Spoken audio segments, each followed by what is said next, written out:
everybody. We're back. I'm Tom. I'm Travis. And this is another episode of Give Us the Launch Codes. We're having a good day today. It's been nice. It's been actually a nice overall day for this beautiful recording. Speaking of beautiful things, Travis, did you see that hockey game recently over the past weekend against a hockey game against Canada and the U.S.? I did not watch that game. I was unfortunately on a date night with Denise. I did see some clips online. I guess so. This is the Four Nations face-off. Yep. Which I guess this is what the NHL is doing instead of the All-Star game this year. I think that's kind of brilliant.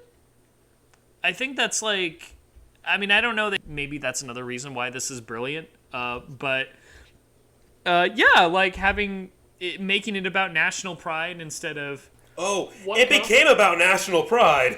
Yeah, instead about, like, what conference you're in, which no one cares about, like, East-West, American versus national. No one cares about that. So, like, Canada versus America. I guess they're doing this in Canada. Oh, the one for Canada against the U.S. was in Canada.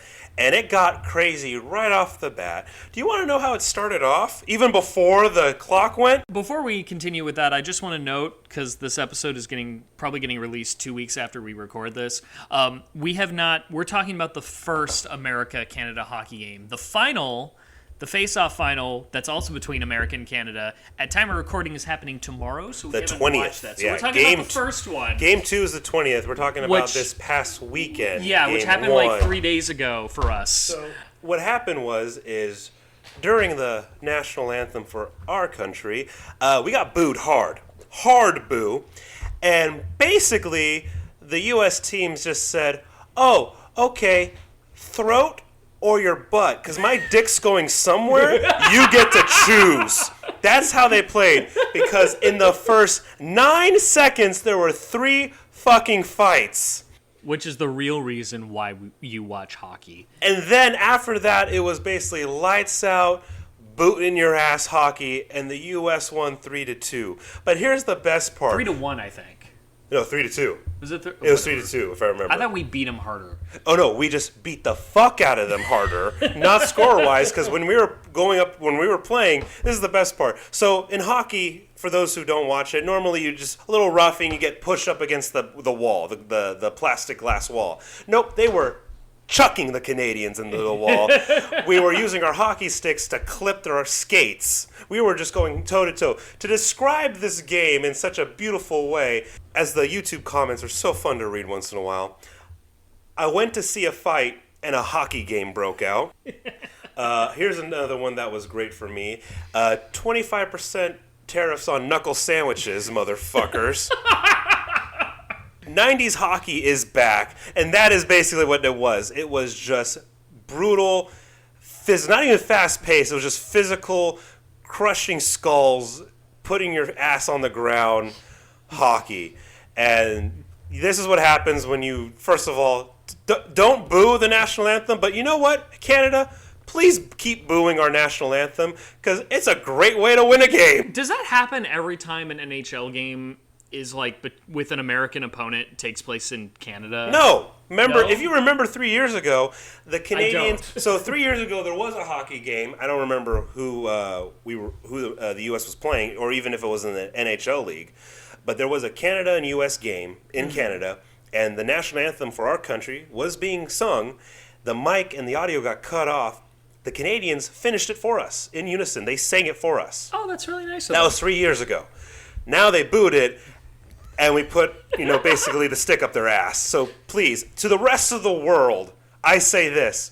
Please boo our national anthem every fucking game you play us in, whatever sport it is. Olympics are coming up. Please boo us, because we're just going to fuck you in the ass. Yeah. We're going to win. So please, give us fire. Did any of those YouTube comments say that game was just a dramatization of Kendrick's halftime show? No, but they basically just said 90s hockey is back. Honestly, when you said dramatization, when I was watching that game, I'm like this. Oh, what sports movies are like. This was a sports movie, a legit sports movie that happened in real life where two brothers on the U.S. got into the penalty box together, and then the fact that 3 fights broke up in 9 seconds. As one commentator said, an actual hockey commentator was like this, wow, this is some great hockey I'm watching. Sir, no hockey even happened. This was like minor league shit where they were just like breaking noses and jaws and picking each other up and just throwing each other into the wall. You said 90s hockey. My knowledge of hockey history is lacking. Was hockey more violent in the 90s? Oh, yes, but hockey had some bite to it. Now, speaking of that, as people have been saying recently, American sports have gotten soft. The way the NBA, the NFL, baseball, all the things that have been happening have been softening up our sports. But I don't know what you're talking about with baseball. I hate that fucking counter on the pitchers thing. That's just me. Okay, that does. Just, I mean, like, the overall, like, that by stuff softening, sucks, yeah. It's more of like the overall taking away what the game used to be before the turn of the century.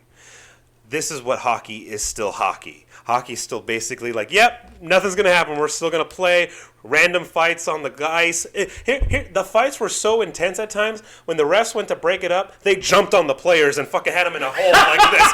Get off of them. You're done. Not like, okay, guys, we're done here. Hello. No, it was like this. Tap out, motherfucker. So that was fun to watch. I don't think anyone would have gotten my joke about, like, I don't see how hot baseball is soft. The joke is that I'm a Los Angeles Dodgers fan that's still giddy about winning our second World Series championship in 5 years.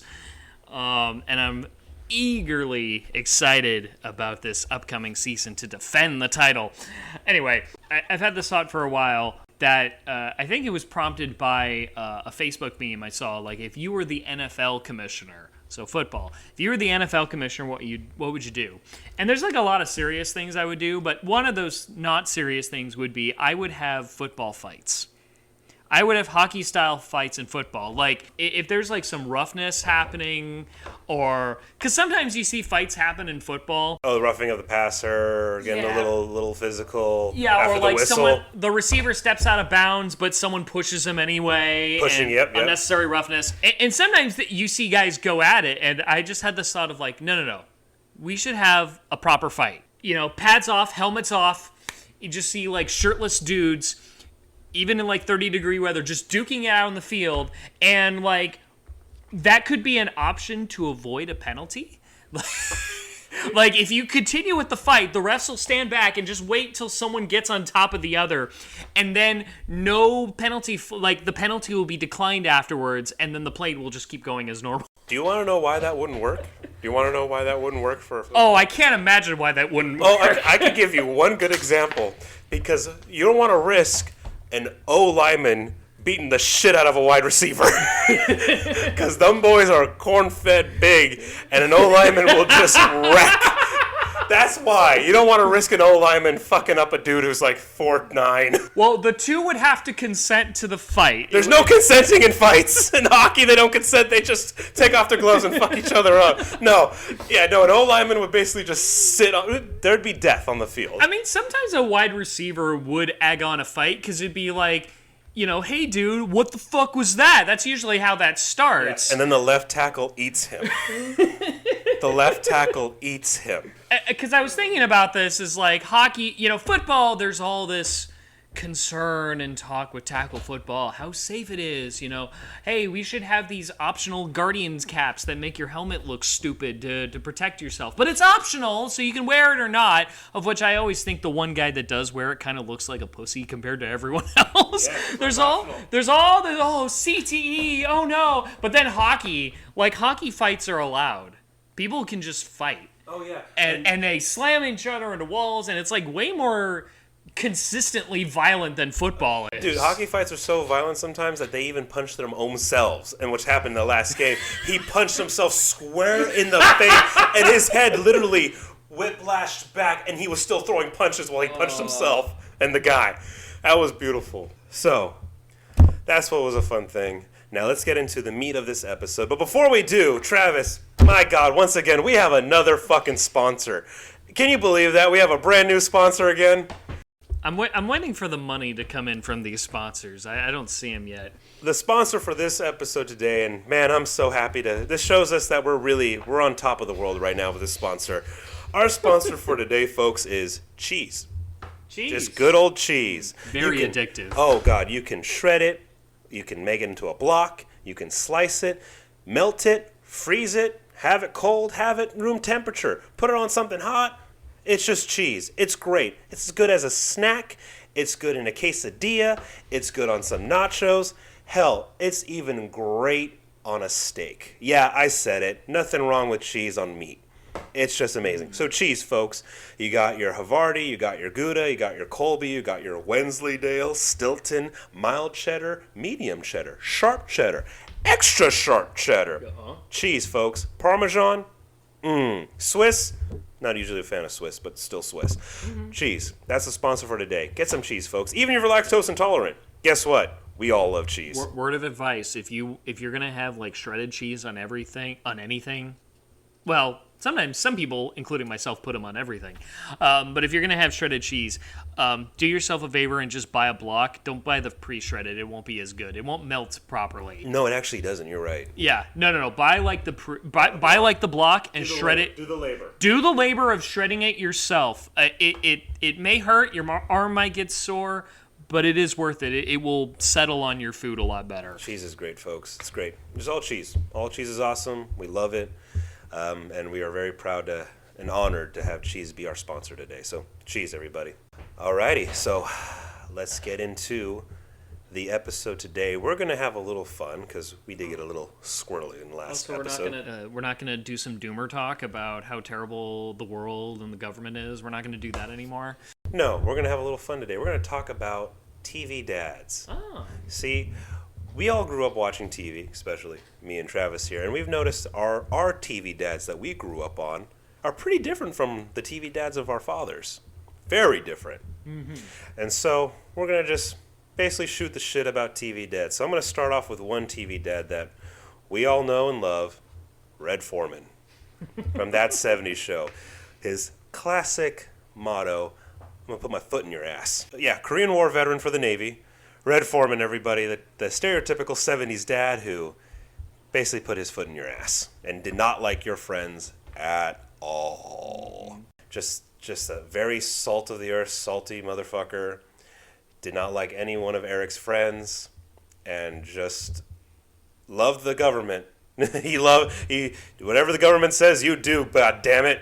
There's a common trope. At least I don't even know if it's a trope or if it's just a part of human existence. But you see it's a lot in fiction of like people having problems with their parents. I remember my dad bringing this to my attention because we were watching an episode of Star Trek: The Next Generation. Well, not a great episode. If you know your Star Trek, it's the one where Riker's dad comes to visit the Enterprise and they have problems with a capital P, and I don't really know what it was. I don't even know what the problem was. If it was just like, why were you not as nice to me after mommy died or something? That was that kind of thing? I think so, if I remember it correctly. It's not an episode I rewatch very often. It's the one where Riker and his dad are in these like mech'd out, coated Asian fighting suits, and they're doing some future martial art. Okay. Some future Asian martial art, and there's like a thing. I guess Riker's dad trained him when he was whatever. I don't care. It doesn't matter. It doesn't matter. It's a dumb episode. But my dad said to me, "What is it with TV having problems with their dads? What is it with TV writer?" And I guess we joked that maybe it's just that so many TV writers had their dads tell them, do not get a degree in writing. You won't be able to get a real job. Don't put foot on the table. And so, this is the successful TV writer now working on television, getting back at their dad and all of that. But, I'm sure you told me you have several examples of bad TV dads. I decided to do the research and look up good TV dads as well. The bad ones are funnier in sitcoms if you think about it. Well, in sitcoms, yeah, but like everybody is like, at each other's throats in sitcoms. And then there's like bad dads and like dramas. See, you mentioned sitcom, and there's so many like actual sitcom examples, but the first one I thought of is Logan Roy from Succession. And I think it's just because Succession is written, a lot of how Succession is written is like that of a sitcom, even though it's technically a drama, but its characters are kind of written like sitcom characters, which goes to the overall point of how pathetic they are. But Logan Roy is such a bastard. I remember I watched the first season, and that was one piece of shit dad, just overall, with just his children, the way he purposely would pit them against each other, and the way he would even treat the youngest to the oldest, and he's like the embodiment. Someone pointed out that like he's essentially a metaphor for capitalism in and of itself, and which is fair. But that character makes more sense when you. Well, no, he makes sense from the get-go, but something that I found illuminating was that Jesse Armstrong, the creator of the show, was inspired in part by not just Rupert Murdoch, but also by Sumner Redstone, like Viacom, CBS, when Paramount. creating the character? Yeah, because Sumner Redstone, he's no longer alive. Sherry Redstone was like the chairwoman of Paramount for a bit. And I don't know if she's still involved anymore. I think now she kind of sold her stake after the Skydance merger, but whatever. Sumner Redstone had a quote when he was being interviewed. Someone asked, like, what are your plans of succession after you die or whatever? And he says, I don't plan on dying. I plan on living forever. So it's just sort of the ego of being that wealthy causes you to not account for your own death. You're like, fuck it, I'm going to go on as long as I can and, screw whoever comes after me. I mean, it ended up being his daughter, but that's essentially what Succession was about. This guy, the dad is running the business, but he's very old and he's going to die soon, and he has no plans on how the company is going to continue without him. And he probably should, because there's aspects of his company that need modernizing, and he is not prepared to make any of those choices. It's really, really great show. And if I remember right, too, as like one of his sons said, like, if anything happens to him, like, the world economy will take a bit of a hit. Yes. Like, it's that, like, he's so arrogant and egotistical, he doesn't realize, like, no, you need a successor, because if your company has no choice but to continue, because the world's counting on it to a degree. Okay, here's a TV dad that's bad. We'll do some good ones soon, but the bad ones are just fun. Al Bundy from Married with Children. That's a sitcom I actually haven't seen. I've seen bits of it. I know a lot of people like it, and I think Ed O'Neill, that's the actor, right? Ed O'Neill? Yeah. I think he's a great actor. I know him from Modern Family. Yeah, he's a great actor. It's just... And Katie Sagal was his wife, yes, right? and she's a goddess. That's all you need to know. Insert Sons of Anarchy reference here. Boom, boom, boom. What a just dumb show, but what a stupid fucking dad. Oh my God. And I know that was the point of the show. It was a different take on a TV dad. But I was like, my God. And I knew dads like this from elementary school, middle school, and high school, from classmates and friends I'd interact with. Just what a dumbass. Like, quoting, Red Foreman, just a dumbass. And that's one person who should not have been allowed to breed. That's how just dumb he came off of. Like one of his best. Basically, the way the character was described is Ed O'Neill has described it before in some interviews. The whole point of that character, as he saw it, was his uncle, and apparently his uncle was like this. He was so defeated by life that when he would come home, and his wife would say, "Hey, honey, by the way, dinner's on the table. By the way." No. He would come home and he'd be like, "Hey, honey, just want to let you know the dog died," and the response would be, "So what's for dinner?" Like, he just accepted defeat. Just, okay, world's against me. Oh, well, what's for food? So just a dumb dad. That dumb show, dumb dad, and horrible father overall. God, it's like, dude, you need to help out your kids because your daughter's such a whore, and not in the fun way. Just a dumb whore. His kid was an idiot, too. I'll give a good dad. One good dad for sure, just to change it up, obviously. You know what? You can't go wrong with Uncle Phil from Fresh Prince of Bel-Air. That's a good dad, because his whole thing was he already had a son. He was in the show. He was Will Smith's character's uncle. He had a son. Uncle Phil had a son. Philip Banks. He had a son and 2 daughters. And really good family life. Yeah, the whole point was it was very, posh and uppity and like Beverly Hills. But he had a good home life set up. And his kids, maybe a little dim-witted in certain areas, but overall, like, kids who were doing well in their fields and their grades and going off to do things. Yeah, Hillary, his oldest, was a dumbass. Really was an idiot. But she was going to be fine. Carlton was a bit of a weenie. He was going to be fine, though. Yeah. Ashley was definitely a little more rebellious and pushing the family's envelope, but she was going to do good things. But the thing about what made Uncle Phil the greatest TV dad, I think, and that's why I'm saying Uncle Phil, is because he took Will in and treated him like his own kid in the sense of like, okay, you're under my house, you're in my roof, you obey my laws, but you're mine. You're in my circle now, you're in my protection. I'm going to raise you. And what was really cool about it is because it was a throwaway line in one of the episodes. I forget which season. It was one of the earlier seasons, but it was well known that Philip did not care for any of Vivian's family. He did not like his in-laws. He didn't like his wife's in-laws at all, especially Will Smith's mom, the one of Vivian's sisters. He did not like that sister specifically. I remember there was a line in one of the season 1 or 2 where he never cared for that in-law. Very specific. He just did not like her, but he still took in her kid because that's the thing. Will and Phil were only related to each other through marriage, no blood. Yeah. But Uncle Phil took him in and turned him into a man the best he could, and understood that this kid was different. He couldn't put him in the box that Carlton was in. That there was something different about him, and he did his best and his damnedest. And towards the end of the series, you could see that Will was a man finally, and he was going to be fine due to Philip Banks's guidance.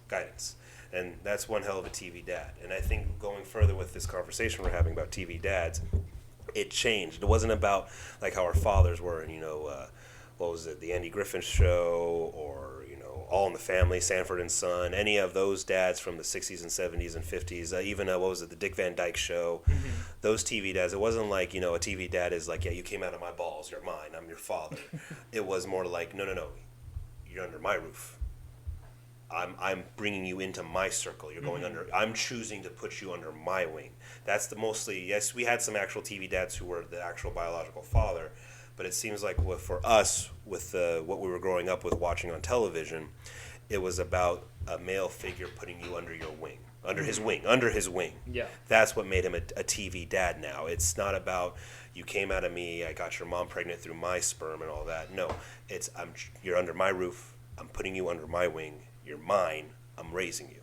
Is Uncle Phil like your favorite good TV dad? I think he's the best TV dad of all time. Okay. I know there's probably a couple others that I haven't seen every TV show obviously, but I think I would say I know the father from the Brady Bunch was a good father. You knew that for sure. That was a good father. Yeah. But overall, like that TV dad is like that's what a dad is. That's what a father is. It's about I have my kids, sure, but I'm putting you under my wing too. That you're not related to me by blood.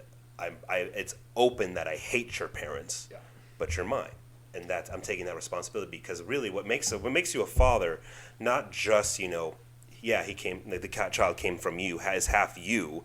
It's you're under my house, so I'm going to feed you, and I'm going to clothe you, I'm going to protect you, I'm going to teach you because you're under my house. Therefore, you're my responsibility. So it was really more focused. TV dads for you and me, Travis, was responsibility, not biological. Yeah. And that's why I like it. He's a great TV dad. Do you have a TV dad? I have my favorite good TV dad. My favorite good TV dad is the emissary, Space Jesus himself, Captain Benjamin Lafayette Sisko from Star Trek Deep Space Nine. No, I had a feeling it was going to be Star Trek. Tell me. Yeah, on the show, Captain Sisko, he has to run a station. He has to run a space station on a rebuilding, war-torn planet. But he also has to raise a kid by himself. Jake, played by Sirach Lofton. There is a tenderness to that relationship because in the beginning of the series, you find out that his wife was killed in battle. As the big battle with the Borg when Picard was turned into a Borg. That was the backstory. Okay. So he has to raise this son, and son at the start of the series is like 13 or 14, and throughout the 7-year run, we see him grow into a very tall young adult. What I love about that relationship, and a lot of it was also informed by the actor, but he was the kind of dad that would kiss his son on the forehead openly in front of everyone, and there would be no shame. There was no macho shame about that, because it was like, you're all I got. You're all I got, and I'm all you got. We're here to look out for each other. It's like, the single parent that gets closer to their kid after, the other parent dies, and they just had like a really functional, really sweet relationship that you don't see in a lot of father-son dynamics. And this was partly informed by the actor, because when he got cast in that part, he found out, okay, I'm going to play a single father. Avery Brooks, the actor, he was very determined to take this opportunity to depict a very positive, nurturing depiction of black fatherhood on television, because both these characters were played by African-American actors. Okay. And he was, he's a married man and he had kids of his own, but he kind of took Sirach Lofton under his wing as as his mentor and friend, and he would take Sirach Lofton with his family for like events like basketball games, and then introduce him as like, oh yeah, he's my other son. Yeah. So they really he really wanted to forge that bond, so that it would show on screen. I actually had a professor in film school who worked with him on something, who worked with Avery Brooks on something. He said Avery Brooks is the kind of actor that wouldn't take a role unless, in his own words, he felt like he could rearrange the molecules of the universe. It's like he was a very serious actor, and that definitely came through on the show. But it wasn't just how he cared for his kid. His sort of nurturing father nature kind of showed up in the more fantastic elements of the show. Not his choice, but he kind of becomes a religious figure to like the planet that the space station is kind of helping out, because he talked to some cosmic aliens in a nearby wormhole, of whom the people on the planet kind of worship as gods. And the show does not take a hard line as to whether these aliens are gods or not gods. It's treated as more of a matter of interpretation. The matter of is they're these the prophets are these extra-dimensional aliens that can do a lot of things, give you visions that are convenient to the plot or whatever. And so the Bajorans, these aliens on the planet, they view Captain Sisko, they call him the emissary, of which, as the show gets on, you kind of see that the emissary is viewed as like a Messiah-esque figure, which at first Captain Sisko is not comfortable with at all, because he's like, whoa, I just work for Starfleet. I'm supposed to be neutral on these kind of things, but there's nothing I can do about it. Eventually, he kind of takes on that role, or he uses that role when it's like necessary for the greater good. Like, hey, we're getting into a bad war with the Dominion. I need Bajor to sign a non-aggression pact so that they could be kept out of the fighting and that kind of thing. And so it's like his nurturing father skills and instincts play into that as well. But just in general, like the relationship that he had with Jake, as shown on screen, is like one of the most like precious and emotionally vulnerable father-son relationships I've ever depicted on screen. Definitely worth looking at if we want to talk about like masculinity and in fatherhood. Anyway, so that's my favorite TV dad. That's a good TV dad. Yeah. I have a whole list of other great TV dads to talk about. I see. It's another TV dad. I got a couple. I want to save how I feel the worst TV dad is. I want to save him for a couple, because I got mine. I just think he sucks. Jesus Christ, he sucks. But you know what? Because you brought it up with Kay Segal, a bad TV dad that you and I can both talk about is there's 2 of them on this show, 3 technically, but that's a stepfather. I want to talk about the TV dads, Jax Teller and Tig. They're both really bad. So we're not talking about Clay. No, because here's the thing. Clay's a stepfather. He's just evil from the get-go. Yeah. I'm talking about like actual, just like the dads of the show with their kids. The literal dads, like who are interacting with their kids from birth to like. Oh God, Tig, well, man. not just like literal, but like because they were interacting with their children from birth on for the rest of the show. Tig and Jax Teller. Now Tig will go quickly. First of all, the guy is just a bad dude. We all love Tig, but I think people forget that in the first couple episodes of the series, he openly said a line, and it was a rebuttal line to Gemma of "This is why I beat hookers," and he meant it too. Like, he was just a piece of shit. We love him because you need a guy like that in that universe, in that world, that universe. But he had 2 daughters, Dawn and Fawn, and because of his just violent, off the trigger nature, got one of them set on fire, and she got burned alive in a garbage dumpster full of dead, hacked up bodies, and she was just burned alive in there with them because of Tig. Because he was just off the handle. Yeah. Everything. He was already estranged from his daughters for like years, and he got one of them set on fire, and then the other one was so messed up because of her father. She was into basically S&M shit, like hardcore, like I think it was Fawn was into such hardcore S&M that when you hear her for the first time, our introduction to the character was like, oh God, like that's rape. They gotta go save her. She's getting raped. No. Yes. Oh. She's just into that hardcore crazy shit where she's just bound, gagged, and likes to have rape fantasies because of Tig. It's all because of Tig. He's just a messed up dad. Yeah, he's like one of those guys that will always say the most messed up. He's the guy in your friend group that will always say the most messed up things imaginable. And you imagine that he was probably touched a lot as a kid. He actually was. His dad did. His dad did touch him a lot when he was 10. But yeah, no, Tig is a bad TV dad because it led to one of his daughter's death. And then obviously Jax Teller's just a bad TV dad because when he was never around his kids, he just was never there for them. And he's like your main character that you like, and you think like... You root for Jax. Root for Jax, and not in like a Walter White kind of way. Oh no, it's not at all in like a fuck the man and establishment way. It's like, oh, that's a knight. Like he's trying to be a knight. He's a prince. Yeah, he's the prince. I mean, to go with the Hamlet metaphor that the show was working with, he's Prince Hamlet. Yeah, and but he's also the once and future king as well. He's everything. But he's a bad dad who was never just around his kids. He showed love and affection, but he just would say goodbye, hi, bye, hi, there, bye. I'm gonna go kill 20 Mexicans today. Yeah, or like this. Hey, I'm busy. Abel, you're gonna be watched by a bunch of prostitutes right now. You're gonna be babysat by 3 prostitutes while I go murder. Gonna get all the crow eaters, or the porn stars at Red Woody. Like that's all it was. Like, and he didn't even know his second son Thomas. Barely even knew him. Well, he was in prison when he was born.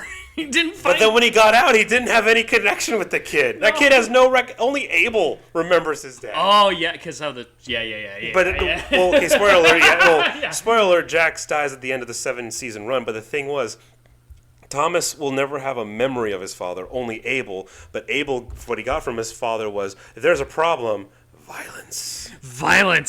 To the point where he was to frame Grandma, which yes, Gemma needed to be framed to get for the truth to be brought into the light. But Abel, a 5-6-year-old kid, planned to get Grandma's secret brought to the light was, I'm gonna get a fork and cut myself. That show's dark. But Abel, a 5-year-old, got a goddamn fork and was cutting himself with it so he could get Grandma arrested. No, nothing was off limits on that show. No one was a good dad. Piney was a horrible dad. Oh, Piney. He was an alcoholic. Oh, yeah. Another actor who was on Deep Space Nine. Yeah, he is an alcoholic. Piney, I always thought is just an inherently funny concept of a character because you first see him and he is like the oldest and most frail of the bunch.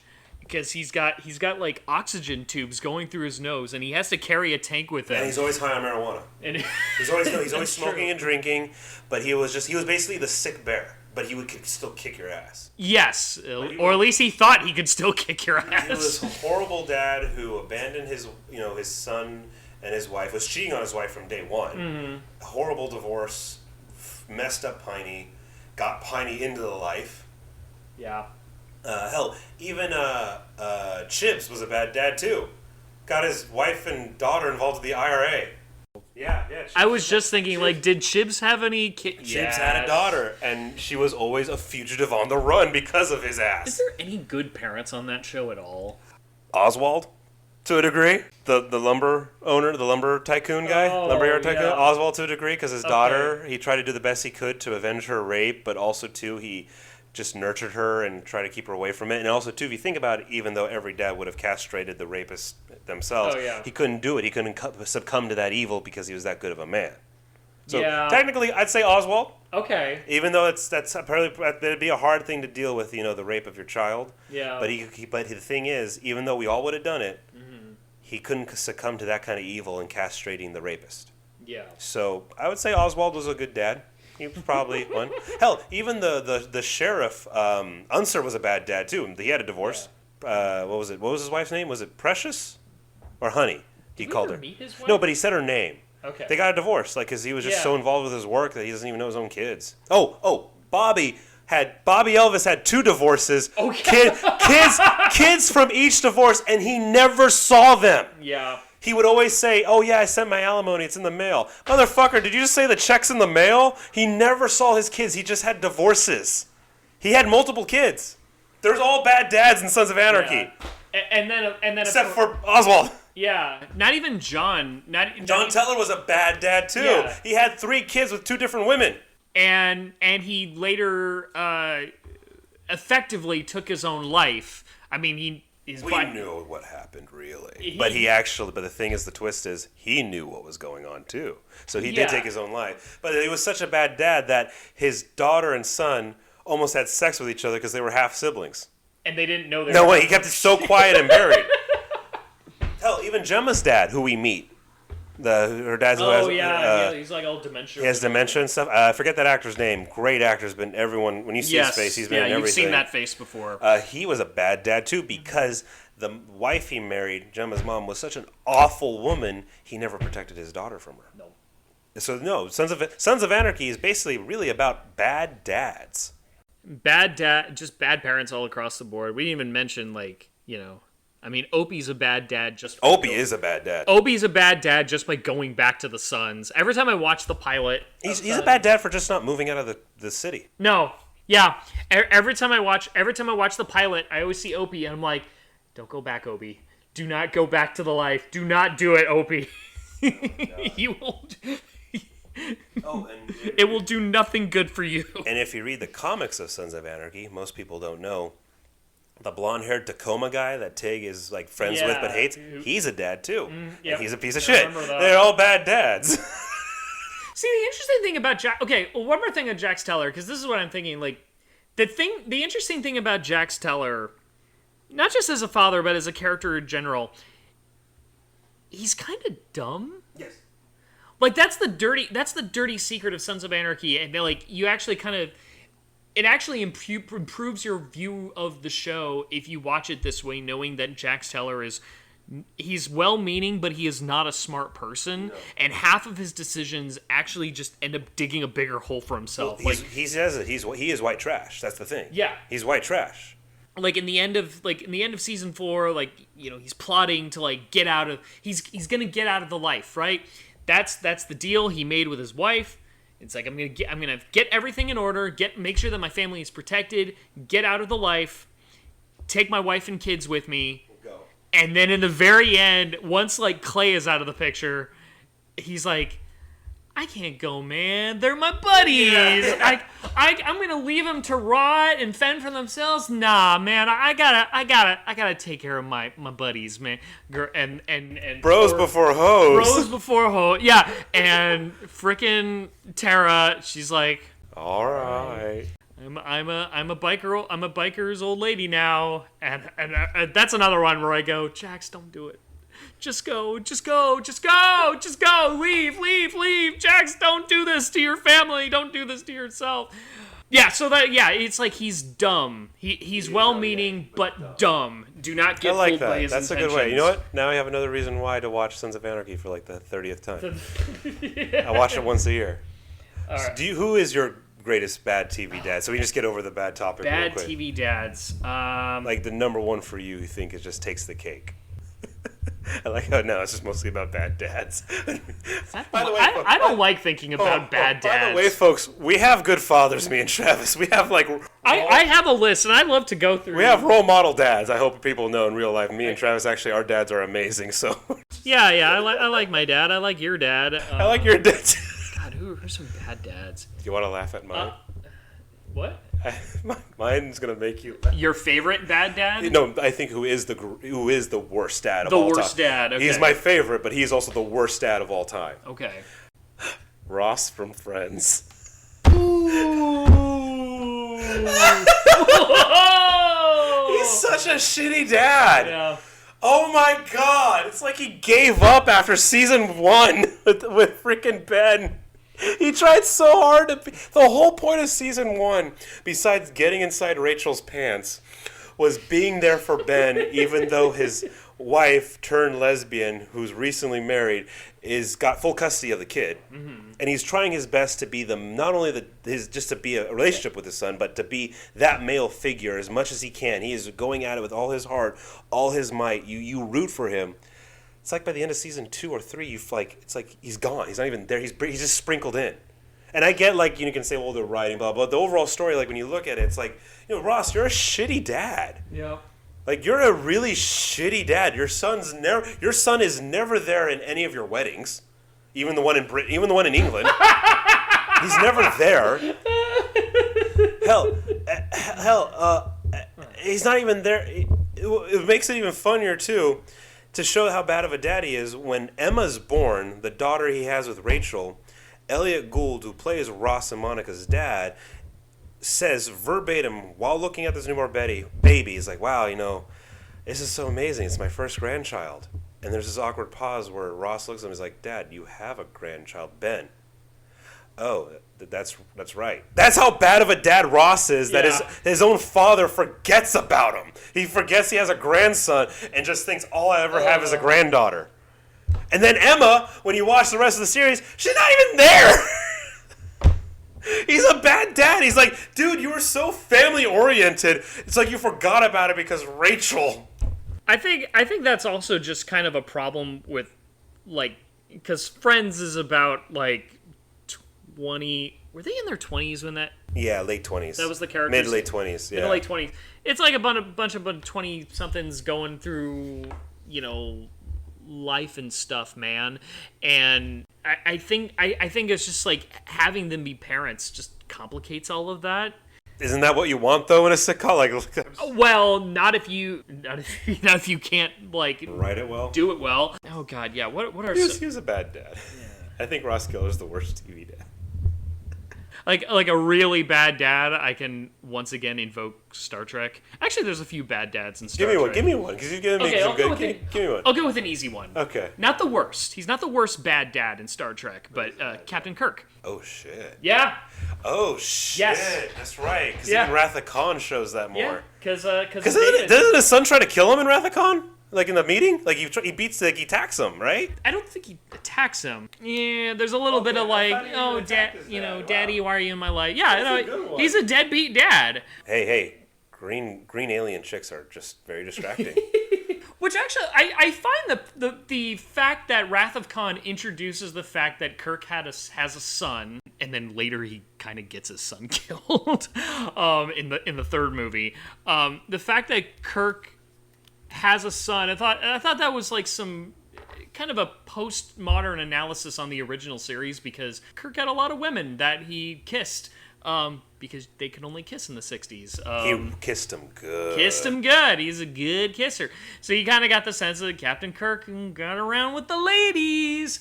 And Wrath of Khan showed that there were consequences of that, and he was not there for David's life growing up. And then, David dies before he really gets a chance to know him, and then Kirk just turns into a bit of a racist. Did he turn into a genocidal racist? He didn't turn into... Well, he didn't do genocide. No, like that in his head. In his head, yeah, because like in the sixth movie, Undiscovered Country, he's like, I hate the Klingons. I hate all of them. I don't want to help them. They killed my son. I can't forgive him for that. And then someone hacked into his captain's logs when he said that and frames him for assassinating Chancellor Gorkon. Captain Kirk is a good one. I like that. Captain Kirk's a bad dad. You just gotta, dude, put a condom on. It's a condom. Hey, we all hate them. Trust me, I'm Catholic. I hate condoms too, but damn it, dude. Okay, but like a really bad dad, like the worst dad in all of Star Trek would be Gul Dukat, again from Star Trek Deep Space Nine, who's kind of the arch nemesis of Captain Sisko. Oh God, do I even want to? This is like 7 seasons of lore I have to explain with Dukat. Well, how about this? What was his worst act that he did? If that helps out. Oh well, what is the worst thing he did?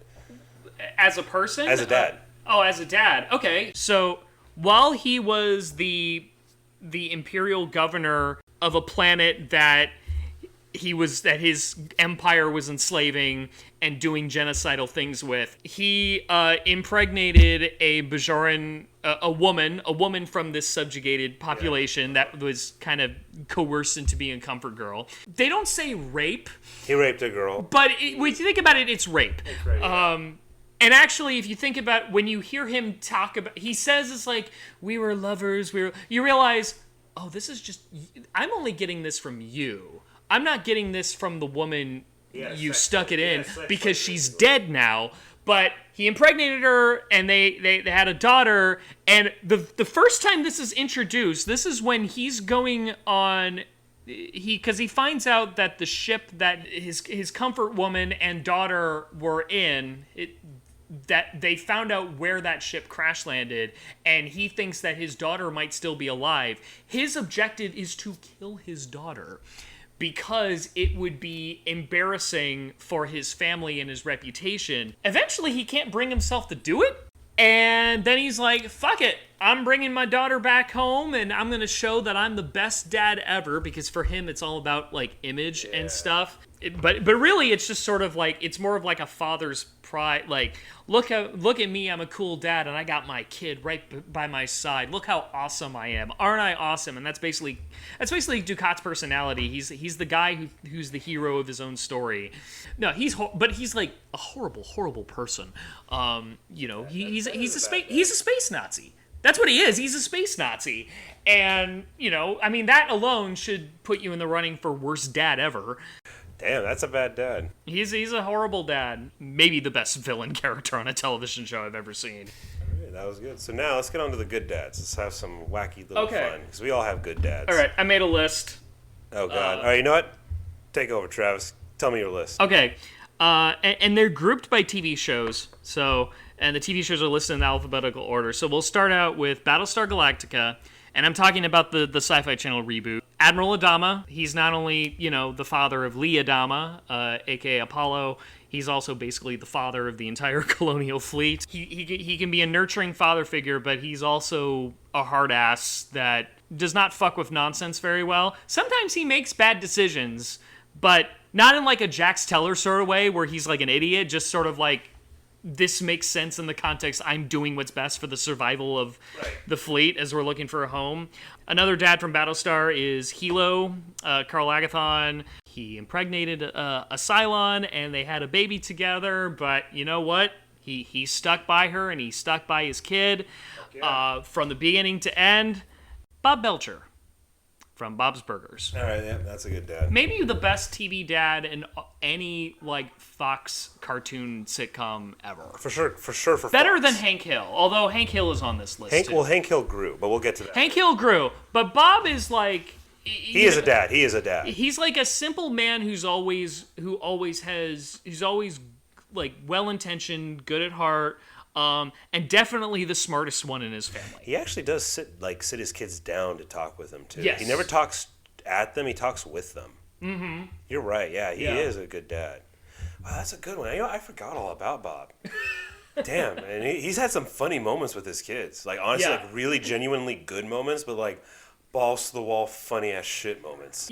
Yeah, but there's also some scenes in that show where he's like really sweet. and kind, and it's like, oh yeah, this is where you remember, like, oh, he's not just a father on paper, like he really is a father. There's one episode where he and Gene are doing some sort of trapeze act. It's kind of like where your feet are like dangling on the pole thing as you're swinging, and they're like swinging towards each other, and then Gene is having like a vertigo moment, and they clasp their arms. Gene will not let go, even though it's it's like the thing they need to do in order to get down, and so they're like stuck up there all day, and poor Bob is pleading, is like talking his heart out to try to get through to Gene. You need to let go. No, Dad, I can't let go. I don't want to let go. No, Gene, I'll be right here. I promise you it is going to be okay. It's really funny, but it's also a very, like, sweet Bob moment. I do love the Gene and Bob moments. They're all great. All Gene and Bob moments are great. Yeah, that's a good dad. Bob Belcher. I love you all,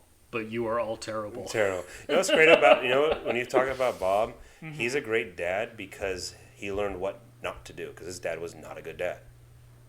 Yes. His dad was actually not a good dad. Even though Bob followed his dad's footsteps occupational-wise, he knew what not to do, and he made sure of that. And he honestly, pretty much so far, because the series is still going, he's doing a hell of a job as a father, because those 3 kids are just like a lot. Not a handful. Yes. They're not a handful. They're not bad. They're not rambunctious. They're just, those 3 kids are a lot. He keeps that burger restaurant open. And if you think about this, as a great dad he is, each of his kids has their own room. That's a big thing to say as a father. Yes. All 3 of his children have their own decent-sized rooms. Despite their money struggles that they have and they all share a bathroom. Yeah. But each of his kids has one room, and it's like crazy when you think about it. How he's able to do that. Yeah. That's awesome. From the show Frasier, I put down his dad. I put down Martin, played by John Mahoney. Rest in peace. Frasier is also technically a father, but we don't see his kid very often because his kid lives with his ex-wife. But Frasier's dad himself.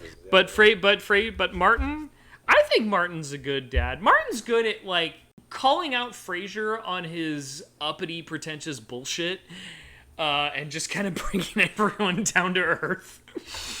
He's like a seemingly not intellectual person, but he might actually be the smartest one in that entire family. He's great. Coach Eric Taylor from Friday Night Lights. Yeah, also a good dad. Just kind of, he fits the model of like, the ideal high school sports coach. Like he's not like I'll open my heart to you. No, like I mean he'll be kind if you're kind back. And you do good back, but he'll put the foot down, and he doesn't put up with bullshit on his team, even if, like, okay, there's this one episode where one of his players kind of beats up another kid, for it. Basically, it's like the, I don't know, it was just shit the damn. It was just like this one nerd kid was like, come on, man, calm down, it's just a game. He do whatever. Like he just beats him up like in a parking lot, and he lies saying, "Well, that kid said racist stuff," because it was like a Hispanic kid. He's like, "That kid said racist stuff about me. Told me I should go back across the river," which is actually something one of his own teammates said, but he pinned it on this poor nerd kid, and so now this poor nerd kid has this town reputation for being a racist. The coach is willing to overlook it because he's like, "Hey, we're not gonna let off."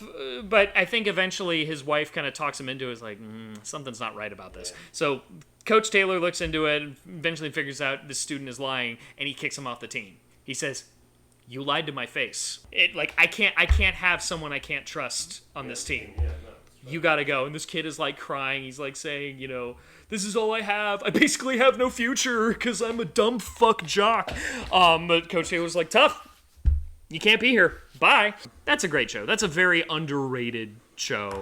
I know I watched the movie. I gotta watch the show. Show's great. It's like the best. It's the best high school show ever made. One of these days, I'll talk about how sports TV shows are a genre that is not loved as well as it should be. But it's definitely the best of the bunch.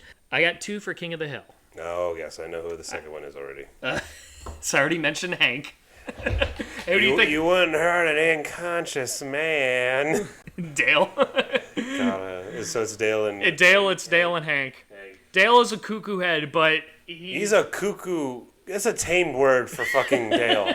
First of all, no, Dale, that's tame to say cuckoo. He's a fucking crazy conspiracy nut who's like an 8-pack a day motherfucker who basically sniffs his own pesticide because he's a freaking pest control man. He's an exterminator.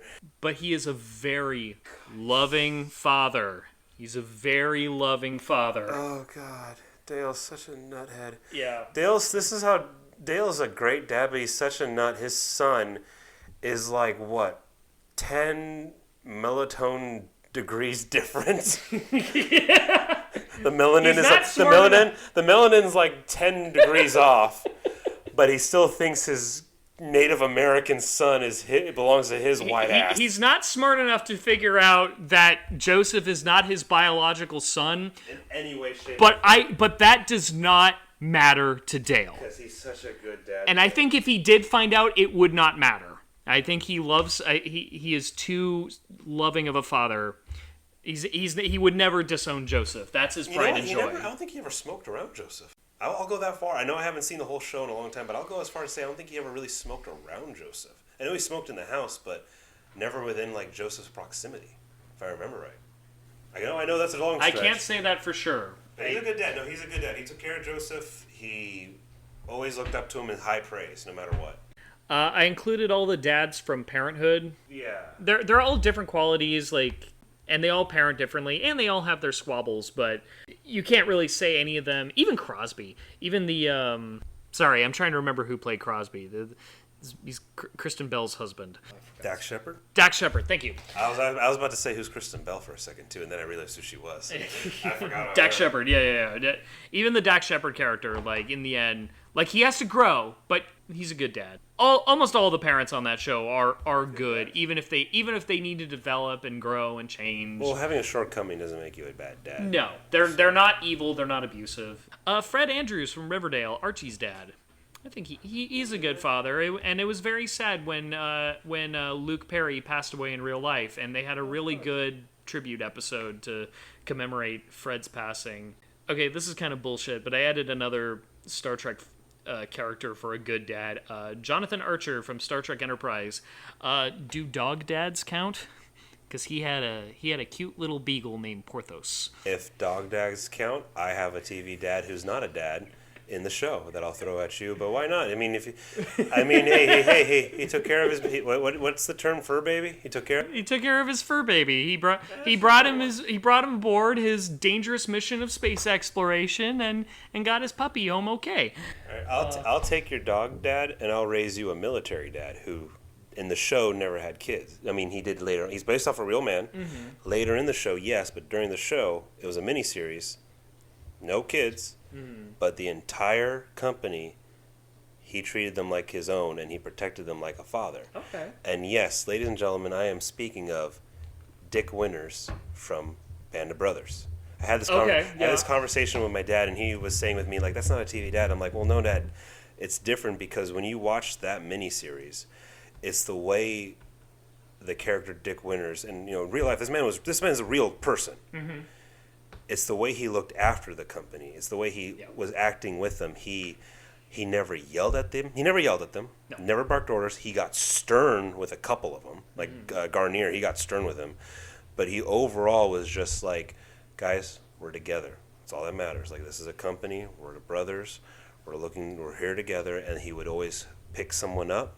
He always made sure people were safe. He got so protective of that company that he was even once charged into battle and had to be ordered by his superior officer to send someone, you cannot go in there. And so then he sent the next best person in there, Spears, and that was the best thing for the company. But he really took care of that company like they were his sons. Mm-hmm. Each and every one of them. From the first episode at boot camp, all the way till VE Day. Yeah, and because that's the whole point about TV dads for you and me growing up. It's not about biological stepfather, adoptive father. It's about just putting a male figure, putting you under their wing and treating you like they're your own. That's who Dick Winters was. He was like their dad. He was Easy Company's father. He was always worried about them. He was always making sure the best decisions were there for him. I mean, hell, there's a moment in episode, I think it's 6 or 7, where he's trying to figure out who the next company CEO should be, because he can't be. He's moved up the ranks so much. Yeah. He's trying to figure out who the next leader of Easy Company should be, and he was having a hard time. And he just did the best that he at the time was a shitty dude. But yeah, no, Dick Winters, that's a TV dad. I mean, hell, you could even say, going further to Principal Building from Saved by the Bell. That's a TV dad, because he was looking after Zach Morris like a hawk, trying to mentor him. Because Zach Morris's dad was just, he sucked. He was deadbeat, but rich. He was rich but deadbeat. Okay. But the principal of Bayside, he looked after Zach and was trying to turn him into a man at the best of abilities he could. Even like when there was an episode about like where students got to be teachers for the day, he handpicked Zach Morris to be the principal. Because he believed in him that much. Okay, I want to throw one more in there. Since you mentioned a military show, this is going to be an interesting choice, because this is a dad you never see. But a choice for a good TV dad would be Hawkeye's dad from MASH. Oh, okay. Throughout the show, if you've watched MASH enough, throughout the show, Hawkeye Pierce, played by Alan Alda, Hawkeye would write letters to his dad a lot. And his dad, who lives in Crabapple Cove, Maine. He would write. You would hear narration, and the narration would be like his letters to his dad. Right. You never meet his dad, because you never see what's going on back home. It's always what's happening in Korea. Right, during the war and stuff. And you never meet any of the loved ones back home, despite how they're constantly referenced. But all that you know of Mr. Pierce is just from Hawkeye. But you get the sense that like the reason why Hawkeye, a grown man who's like mature enough to be a captain in the mobile hospital unit, you get the sense that he and his dad are very, very close. And the fact that they write back and forth to each other suggests a very strong bond. He's not writing to some girl back home. He's writing to his dad. His dad is his connection to the outside world. His dad is the kind of the one thing that keeps maybe Hawkeye from completely losing his mind, although he gets close a few times on the show, including in the final episode. So it's the presence of his father that keeps him sane. I like that. Yeah. That's a good TV dad. Yeah. That's a good one. That's that's good. How about we do a wacky dads just to end this up? Like, not good or bad, but they're wacky. Okay. I got a good wacky dad. I just thought of a way to now end this episode, because that's a good TV dad. Mm-hmm. So I got a wacky one. He's not good, he's not bad, he's just that crazy old coot. From King of Queens, Carrie's dad. Do you ever watch King of Queens? I've never watched Kevin James? I've never watched King of Queens. So he's a good dad. The Kevin James character? No. They never have kids. No. Oh, okay. His father-in-law. Okay, all right. So, the entire fucking series, I shit you not. And by the way, this TV dad is played by Ben Stiller's father. Phenomenal. Not just King of Queens, and everything he did. I'm looking up the actor's name right now just to make sure I get it right. But that actor and everything he did, holy crap, he just almost stole the scene, stole the whole thing from everyone. But anyway, that dad, he lived in the basement the whole run of the show of their house. And he was Jerry Stiller. There you go. He played Arthur. Okay.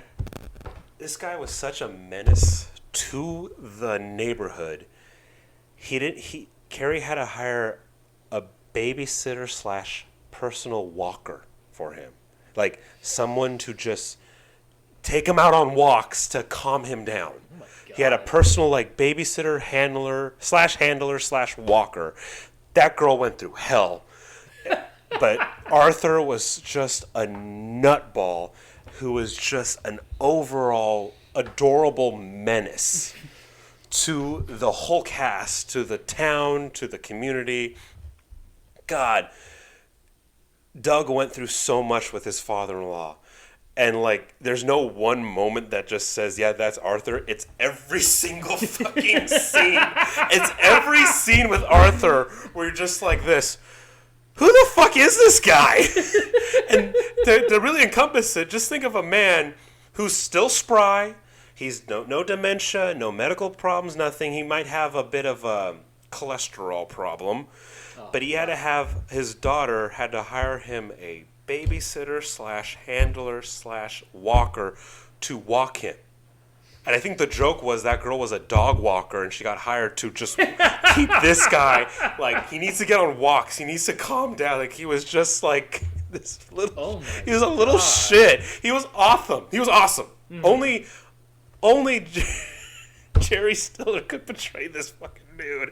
He was such a menace, and Arthur is one of the wackiest TV dads, because he did have companionship and he did mentor Doug, and he loved his daughter. But God, he put that couple through so much. Nothing bad, not hell. He didn't put his couple through hell, but hell was better. Because he was just the wackiest motherfucker. There's no one scene to say about this man, but his over-the-top Shakespearean presence. He had an over-the-top Shakespearean presence where you're just like, oh my God, this motherfucker's not dead yet. I love that dad. It's almost like Frank Barone. Oh. He wasn't bad. He wasn't good. But God damn it, Frank.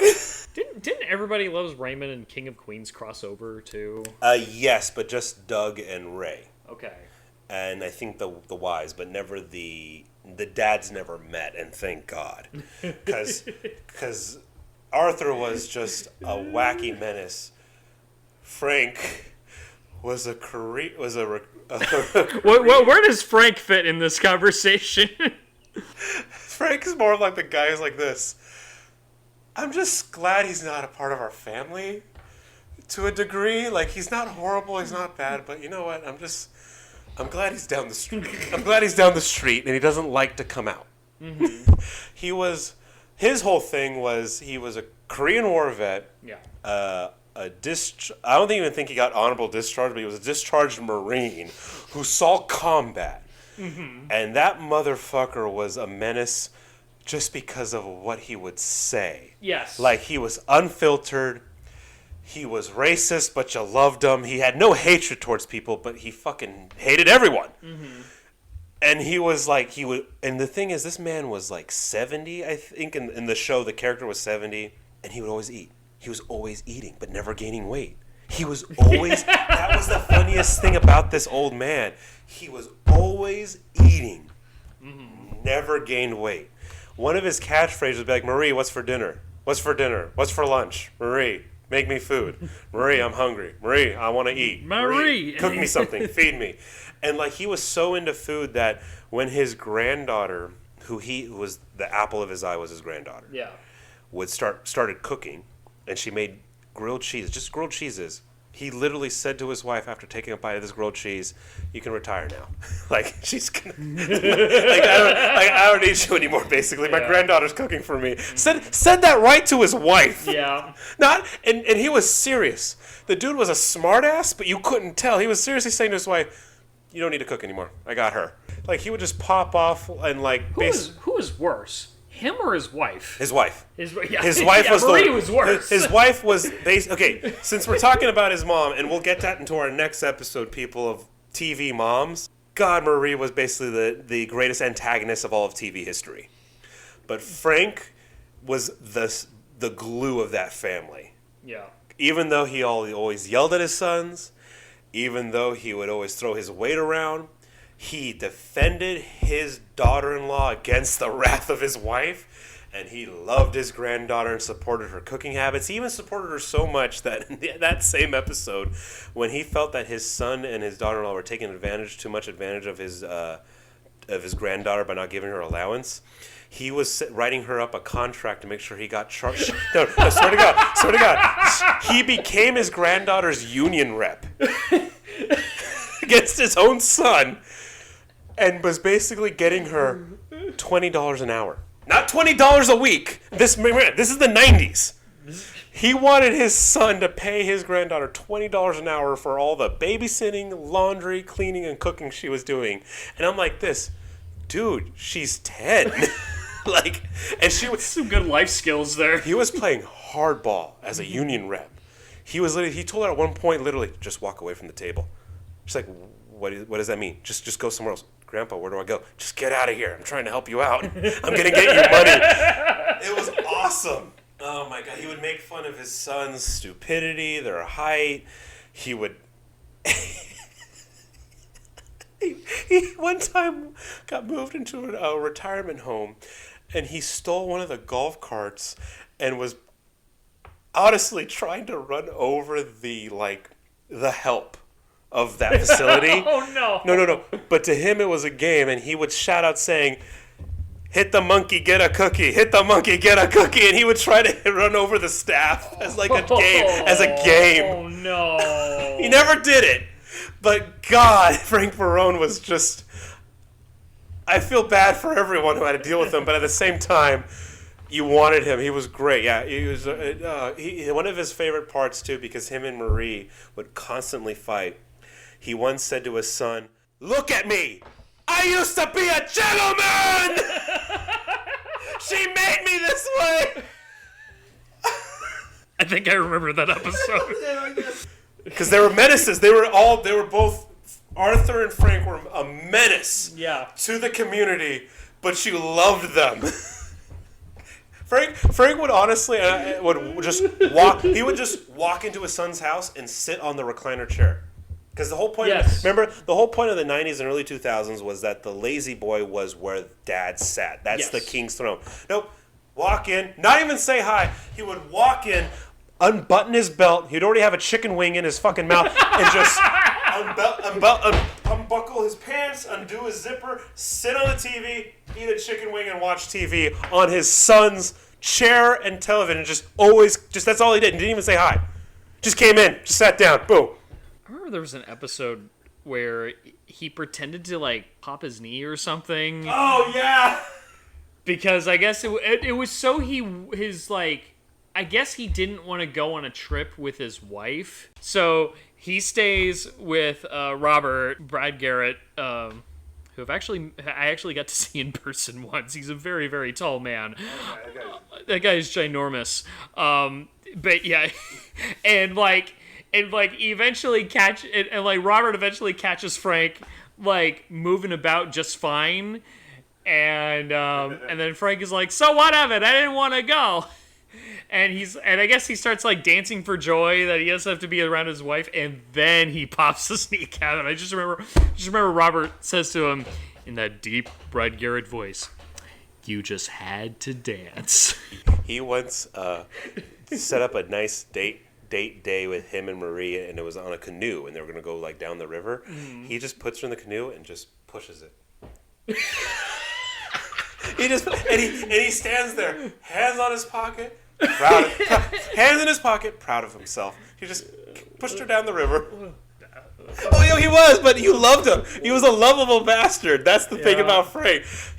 What was it? When Deborah learned how to cook this amazing Italian dish, right to Marie's face. You should ask Deborah. For help on how to cook it. Ask Deborah. Yeah. Deborah can help you cook this. You should ask her. Just right to her face. He just gave Marie so much shit. He gave Marie more shit than Archie Bunker to Edith. Oh, well, Edith was a sweetheart. No, but I'm just saying, but he gave Marie a lot of shit, too, though, at the same time. There was once Marie was telling Deborah a beauty tip, a woman should add an inch of clothing on her every year she gets older, as for modesty as a woman. You don't need to dress a certain way after a certain age. And then Frank just says then you should have an Egyptian robe on you right now, shouldn't you? And she just looked at him like, motherfucker. One of his catchphrases I love, holy crap. he was... I'm sorry. That shouldn't be as funny as it was, but you said it just right. Because that's how he would have said it, yeah. Holy I can hear it in Peter my head. Boyle is a great actor. I haven't seen that show in years, but Peter yeah. Boyle is one of the greatest TV dads grandfathers ever. And holy crap! When a beautiful woman came in, dude stood up fast. Dude got out of that chair fast when there was a cute girl around. And when Ray was thought of as having an affair, he was like, "What did I always tell you? If you're having problems with your lady, you don't go out and get another woman. That's just 2 problems now." Oh, God, yeah, no, yeah. That just showed you also too what I loved about Frank, because my grandfather being a Marine, I'm named after him. Yeah, no, the Marines, dude, you just love them. Yeah. Old school Marine dogs. Oh man, he fought Korea. He stacked bodies like sandbags, and his worst enemy was his wife. Yeah, he was like a more human version of Cotton Hill. Oh yeah, Cotton Hank Hill's dad. Yeah. I kill Fittyman. I kill Fittyman. The war never ended for Cotton, but for Frank, he was just like this. I'll start it up again. Remember when Frank entered another war? It was at home. Frank started a war with the produce guy. Remember that episode? No, I don't remember that. So Frank was with his granddaughter, and I think Deborah out shopping, and he's just hanging around. Like I said, his granddaughter was the apple to his eye. Mm-hmm. And back then, it's not around much anymore, but grocery stores in the 90s and early 2000s, some still have it, but not a lot, had basically like those candy dispensers where you got a tong, opened up the jar, picked out your candy, and you paid by the pound when you got there, and you can mix and match it, whatever. He just opened up, took a few, and started eating, and the produce guy said, "Hey, dude, those aren't samples." Excuse me, fat fuck? Like, almost like, he might as well have said that. He might as well have said, but he's like, excuse me, Tubby? He's like, "Those aren't samples, you got to pay for it." I'm just taking a couple. It's not that much. Yeah, if everyone took a call, blah, blah, blah, I was like, fine. And you know what he did to him? Fine. Here's a quarter. And he flicked it at the dude. Wow. And then he got into a shouting match with the guy, and his granddaughter was there. And that was the whole thing of the episode. And he was trying to be like, "But I wasn't wrong." And it's like, "No, Grandpa, you were wrong because you did steal, and you yelled at a man in public." And he's like, "Damn it, fine." So he goes, this is the best part. He goes to actually do a heartfelt apology. The first time in the entire series run, Frank shows empathy and human emotion, and the produce guy lets him justifiably have it. Oh, and you see what Frank does? He's like, "Fine, all right," takes his granddaughter's hand, walks away. The pyramid of apples, takes the bottom one, knocks it off. Whole thing comes down. And I'm talking like 100. Oh no. And he doesn't look back, because that's Frank Barone. It's Peter Boyle. Peter Boyle's the only one who could have portrayed that man. He was in a really great episode of The X-Files, and all the time I kept watching it, it's like, yeah, he's the only one that can play this part, but he had that, I think this aired right before Everybody Loves Raymond premiered, but he had that, Peter Boyle had that Frank Barone-ness about him. Just the look, his hair, everything.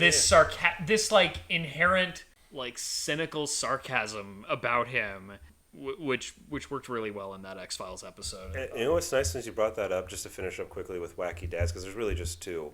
Mm-hmm. He opened up to his sons at one point in one episode about how his dad would beat him daily. Mm-hmm. Just for breathing, just for saying good morning, just for saying hi. His dad a couple times like knocked him out. And he said and he felt bad because he could never bring himself up to doing that to his own sons, and he felt kind of like a failure as a father for that aspect, that he couldn't discipline his sons physically. So all he did was yell at his sons. He yelled at his sons all the time. But then Robert said, "No, because it's just because you didn't want to be him, Dad." And that's when the brother Ray and Robert realized, yeah, no, our dad was a hard ass, yelled at us a lot, kind of a dick, but he never touched us. Yeah. And that's why Frank was awesome, because he subconsciously chose just not to be his father. Yeah. And that's what's cool about Frank. Yeah. Even though he's a dick and almost ran over people. Yeah. Okay, that's my thing. I think we'll end it there. I did not imagine we'd talk so much about Everybody Loves Raymond. I know, it's a good show. It holds up to this day. There's a lot of great shows from the 90s that hold up to this day that everyone should watch. It's on IFC and TV Land. And I think CBS owns the rights to that show, so it's probably on Paramount Plus. But there's a lot of great TV dads, but it's our TV dads, basically. It was about ownership and responsibility, not biologicalness. It was just being a mentor and taking someone under your wing voluntarily, irregardless if they came from you or not. Yeah. And that's what makes a good TV dad, and that's why TV dads are different nowadays. We have bad guys who are great dads in TV shows. Yeah. We have deadbeat dads who are rich and like should do it well. You have weak dads, like even like a Jerry from Rick and Morty.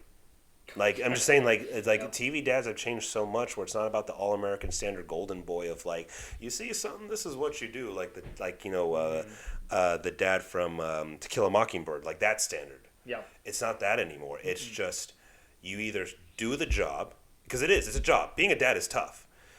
You either do the task or just get the fuck out, leave. It'd be better if you leave or you put your feet in the mud.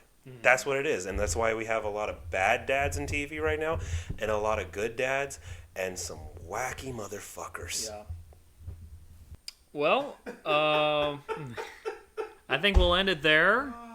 You know what we forgot to do with the last one? What are you watching and reading right now? Oh, what? Yeah, we kind of ended on a very squirrely note with episode 3. Let's see. What am I watching right now? Oh, okay.